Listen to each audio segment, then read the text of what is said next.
Have you ever felt like your heart is breaking into pieces, like the world around you has gone silent, and all that remains is the pain of loss and a deep silence? What if I told you there's a way to turn that pain into peace? But do you really want to find light even in the darkest times? Stay with me, because this might be exactly what you need right now. Do you want to heal yourself on that kind of level that transforms you? A type of a better you, healed you, and strong you? Let's uncover the secrets to overcome grief, sorrow, loss, and get a newer strength, inshallah. At first, let's understand grief and loss. While grief is inevitable, it's never easy. Losing loved ones, death, disbelief, divorce, cheating, academic fall, financial loss or crises, family issues, losing job or other means, can send us spinning into deep spirals of sorrow. Grief is universal, yet deeply personal. It could be the loss of a loved one, a broken relationship, a dream that never came true, or even the pain of watching someone you care about suffer. Grief often comes in waves, sometimes catching you off guard. One moment you feel okay, and the next, it feels like the weight of the world is on your chest. The Prophet Muhammad, peace be upon him, experienced immense grief too, losing his beloved wife Khadijah. May Allah be pleased with her and his children. Muhammad Mustafa forever remembered Khadijah with love, affection, and gratitude. During her brief illness, he kept a night-long vigil, nursing her, comforting her, and praying for her. He told her that God had built for her a palace of pearls in paradise. Her death filled his heart with deep sorrow. Even in his sorrow, he taught us profound lessons on coping with loss. It's important to understand that grief is not a lack of faith. It's a natural emotional response to loss. Now, let's learn practical steps to overcome grief. Number 1, acknowledge your pain.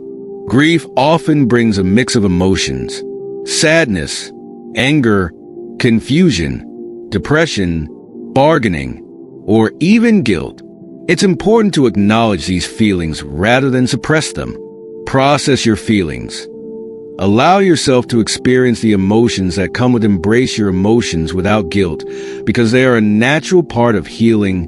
We can and should acknowledge our grief, and while we do, we can take heart in the story of Prophet Ibrahim, whose life was defined by the loss of everyone he loved, but who looked forward to his ultimate reunion with his Lord.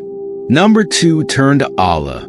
Although this current struggle may feel like a punishment from Allah SWT, due to the overwhelming emotions you're experiencing right now, but accept the loss, accept the reality of the loss and how it impacts your life. Seek help from Allah, strengthen your connection with Allah. Read the Quran, spend time in prayer, and leave your worries with Allah, focusing on turning to Allah SWT. During these difficulties can be a means of coping with difficult emotions. Number 3, seek comfort in dua and salah. Pour your heart out to Allah in dua. Say exactly what you're feeling, even if it's messy or unclear. He listens, and trust me, only He listens. Pray salah, especially tahajjud, is a time of incredible closeness to Allah. When you wake up in the stillness of the night, your tears become a form of worship. Number 4, connect with loved ones. Grief can make you want to withdraw from the world, but isolation often deepens the pain. Surround yourself with supportive and understanding people. Even the Prophet, peace be upon him, leaned on his companions during difficult times. Share your feelings with someone you trust, whether it's a friend, family member, or counselor. Number 5, find purpose in your pain. Ask yourself, how can this pain bring me closer to Allah? Many find solace in channeling their grief into acts of kindness, like supporting orphans, feeding the needy, or starting a cause in memory of a loved one.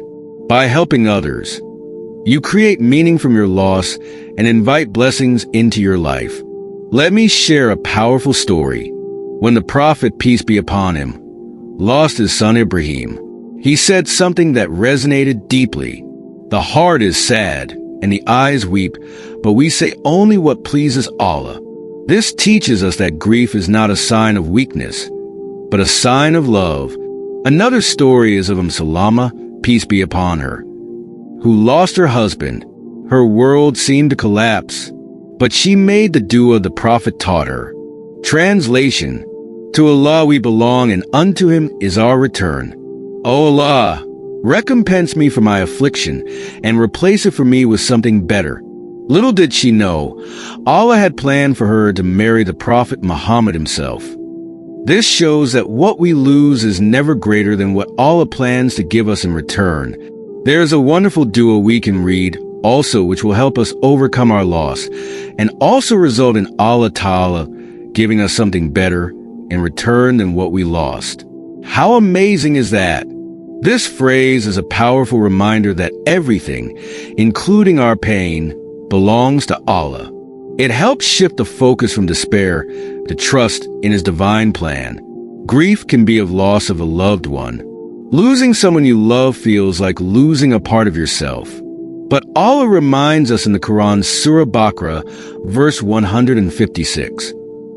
And we will surely test you with something of fear and hunger, and a loss of wealth and lives and fruits. But give good tidings to the patient. Patience here doesn't mean you don't feel pain. It means you trust Allah to heal you. Grief can be of any failure or disappointment. Whether it's failing an exam or losing a job, these moments can feel like the end of the world. But think about the story of Yusuf A.S. His life seemed to fall apart when he was thrown into a well. Yet Allah used that moment to lead him to greatness. Your failure might be setting you up for something incredible. Grief can be because of loneliness. Loneliness can be the hardest part of grief. You may feel like no one understands your pain, but remember that Allah is always near. The Quran says, Surah 50, verse 16, we are closer to Him than His jugular vein. Turn to Him all alone when you feel most lonely. Grief is often accompanied by trauma, especially in sudden losses. You might feel numb, angry, or unable to process what happened. It's okay to seek professional help in these situations. Therapy doesn't conflict with faith. It complements it by giving you tools to heal emotionally while maintaining your connection with Allah. No matter what you're going through, remember, this too shall pass. Allah doesn't burden a soul beyond what it can bear. We have to always remember, Allah Ta'ala never takes anything from us to hurt us. He takes it away to see what we do, and also gives us something better in return. Your pain is a sign of your strength, and every tear you shed is a reason for Allah's mercy to descend upon you. Insha'Allah. If this video touched your heart, share it with someone who might need it. Let's create a chain of healing and hope together. Thank you for watching this video. Don't forget to subscribe to this channel and turn on the notification bell by pressing on the bell icon so you never miss an update. Stay connected with us for more inspiring content on all our social media platforms. Follow Serenity by MK on Instagram, Facebook, and TikTok. We'd love to hear your thoughts and feedback. Take care, stay positive, and may Allah bless you always. If you found it helpful, don't forget to give it a thumbs up and share it with your friends and family. See you in the next video. Inshallah. Allah Hafiz.